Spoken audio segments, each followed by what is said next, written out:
Планета Земля, на которой мы все живем, с каждым годом теряет свой естественный облик. Реки покрываются бензиновой пленкой. Оставшиеся после зверских вырубок леса превращаются в свалки.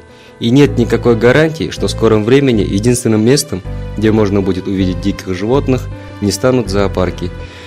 Лично меня это огорчает, ибо я банально люблю природу и хочу, чтобы мои дети, выезжая за городом на природу, наслаждались красотами нашей страны, а не убирали мусор, разбросанный нами, спотыкаясь об них.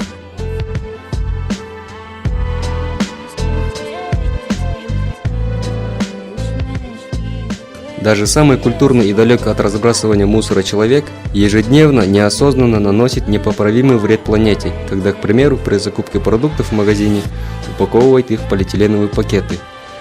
Пустяковое, казалось бы, дело, однако, посмотрев на цифры, становится по меньшей мере неприятно. 400 лет требуется для естественной утилизации полиэтилена.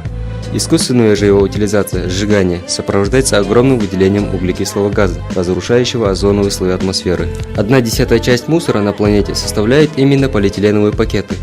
500 пакетов – примерное количество используемых жителям планеты в год, а нас уже больше 7 миллиардов.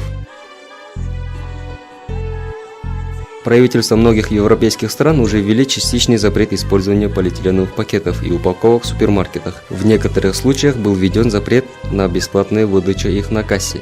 А нашим властям, имущим такими мелочами, как всегда, заниматься некогда. А вам?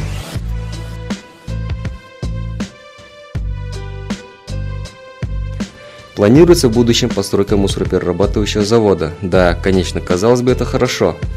Не будет дымовой завесы за городом в жилмассиве Дурдой. Да и плюс рабочие места, что не хватает в данное время нашим соотечественникам. Но пока наши взоры устремлены в туманное будущее, наша экология портится, и это непоправимо. Как вы думаете, будет лучше сейчас начать ликвидировать эту проблему, просто сделав первый шаг, перейдя на экопакеты? Или же начать действовать после того, как это будет непоправимо?